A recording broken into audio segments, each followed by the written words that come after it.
Senhor presidente, senador Paulo Paim, primeiramente obrigado pela permuta do horário. Senhores senadores, senhoras senadoras, diz a lenda, né, que o Brasil começa a trabalhar depois do Carnaval. Então, para valer mesmo, o Congresso deve iniciar o trabalho produtivo, esperamos, a partir da próxima semana.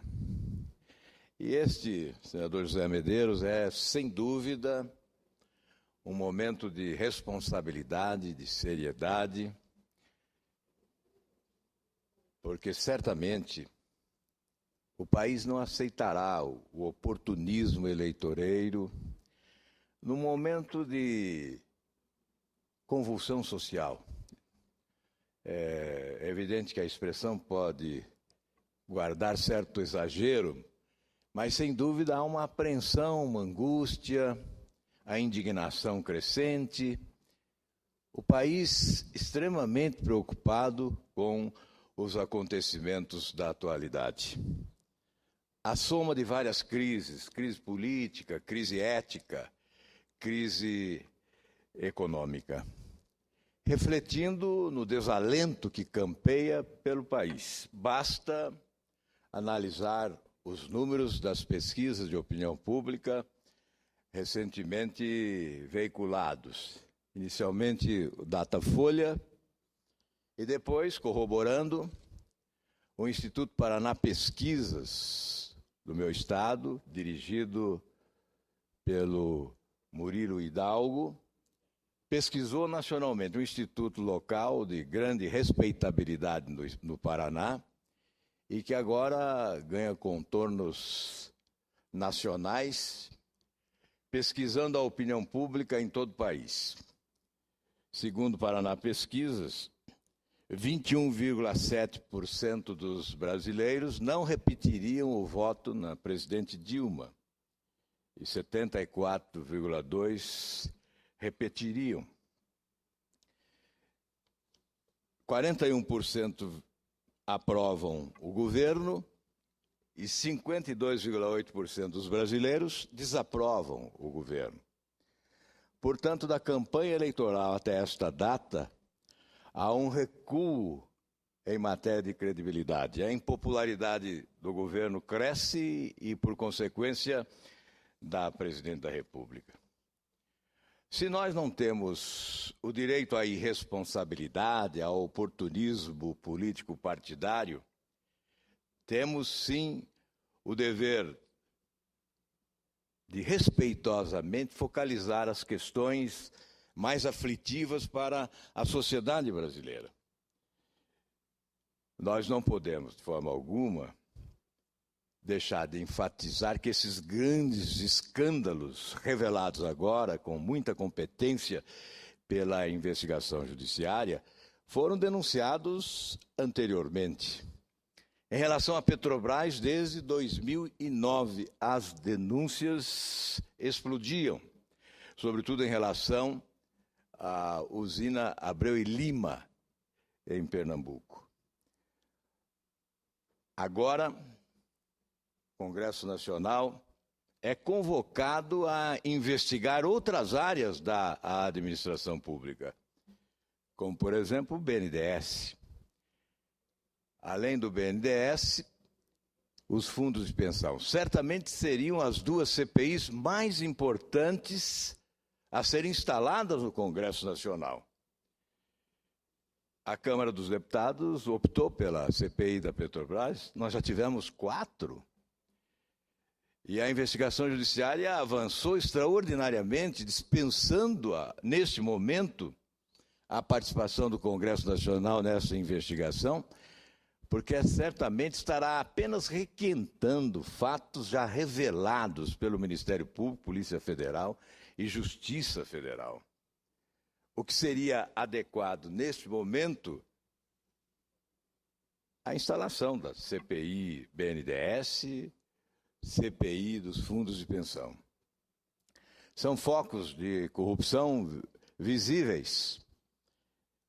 O BNDES, com recursos remetidos ao exterior, sobretudo em empréstimos inclusive secretos, obviamente com desvio de finalidade, movimentando bilhões de dinheiro público, já que, através de medidas provisórias, o Poder Executivo tem repassado ao BNDES recursos do Tesouro Nacional, exatamente para que esses empréstimos a grandes empreiteiras que trabalham no exterior possam ser concretizados. Além da questão da investigação, da responsabilização civil e criminal dos envolvidos nos grandes escândalos, o Congresso Nacional defronta-se com a exigência de mudança que parte da sociedade. Não há como sair às ruas, não há como visitar qualquer cidade sem se aperceber de um apelo candente por mudança que certamente não pode ser ignorado por nenhum de nós nesta casa. Se antes já se falava em mudança, a própria presidente Dilma assenhorou-se do discurso da mudança durante a campanha eleitoral, usou como mote o Muda Mais, por perceber, os idealizadores da sua campanha, os responsáveis pelo marketing da sua campanha, perceberam que havia um apelo por mudança no país. E a candidata Dilma acabou roubando o discurso da oposição, lançando o mote essencial do Muda Mais. De lá para cá, esse movimento cresceu, ganhou proporções inesperadas. Aonde se vai, ouve-se o apelo por mudança. E a palavra impeachment tem sido pronunciada, não com o desejo do golpe, mas certamente como expressão da vontade popular de mudança. O que se deseja no país hoje é mudar. Não mudar apenas a presidente, mudar esse modelo promíscuo, esse modelo do balcão de negócios, que levou o país a uma crise econômica de profundidade ímpar. E agora, com os pacotes adotados aqui e acolá, pretende-se transferir à sociedade a crise que é filha da incompetência governamental. O governo transfere a crise que é sua para a sociedade que é vítima dela. É o significado das ações de governo nesse início de 2015. E nós teremos que debater as medidas provisórias que certamente chegarão ao Senado Federal no limite do seu prazo, prestes ao arquivo ou aprovação, como se faz aqui sempre, né, senador Paulo Paim, às pressas, sem alterações. Mas se nós formos verificar, em 2000 o brasileiro pagava R$ 6 por dia de impostos. Hoje, segundo o Instituto ASAF, o brasileiro paga R$ 26 por dia de impostos. Em 2000, a carga tributária brasileira correspondia a 30,4% do produto interno bruto. Hoje, corresponde a 35,95% do PIB. Portanto, a carga tributária cresce e esmaga os setores produtivos impiedosamente. Mas o governo, diante da crise, estica o braço longo, com a mão grande no bolso do contribuinte, para tapar os buracos da sua própria incompetência. Veja a diferença. Nos Estados Unidos, a carga tributária corresponde a 25,4% do PIB. No Chile, a 20,2% do PIB. E no México, 19,76% do PIB. Com uma grande diferença, uma notável diferença. Os serviços públicos oferecidos estão muito acima em matéria de qualidade dos serviços públicos oferecidos no nosso país. Portanto, o grande problema do Brasil não é a receita. A receita cresce extraordinariamente. O grande problema do Brasil é a despesa. O nosso governo adota esse modelo de aparelhamento do Estado, de loteamento dos cargos, com o balcão de negócios, nessa relação de promiscuidade entre os poderes, e gasta exageradamente na manutenção de uma máquina pública inoperante, cansada e preguiçosa.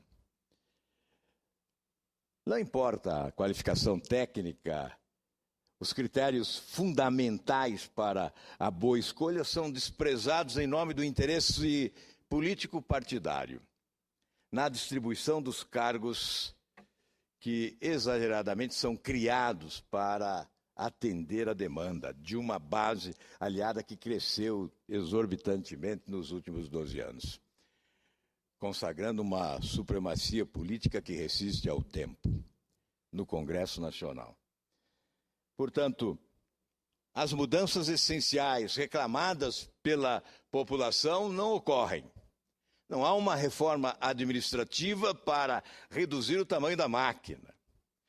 E é até por esta razão que nós reapresentamos projeto para reduzir também o tamanho do poder legislativo no país.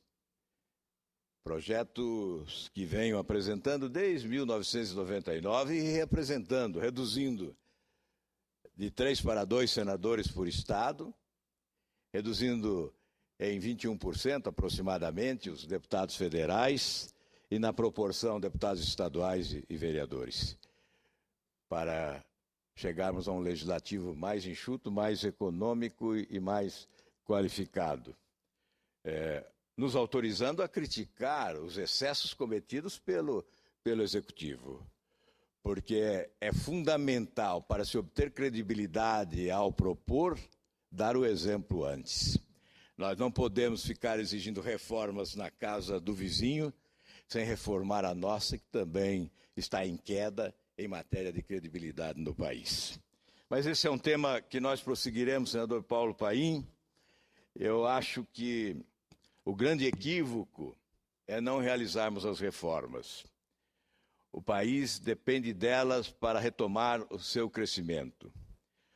Tapando buracos abertos pela incompetência, com um sacrifício cada vez maior da população, não encontraremos a solução para o desenvolvimento real e sustentado do país.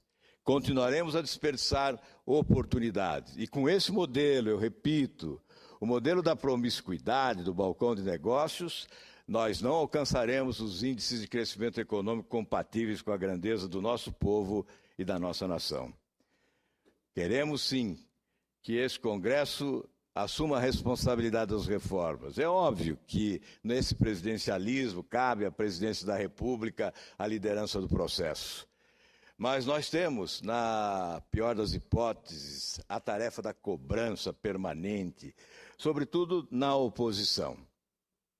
Queremos, senhor presidente, que o Brasil retome a velocidade de crescimento econômico com base em reformas que produzam modernidade e eficiência. Esse tema certamente será alvo de todas as preocupações no Congresso Nacional. Muito obrigado, presidente.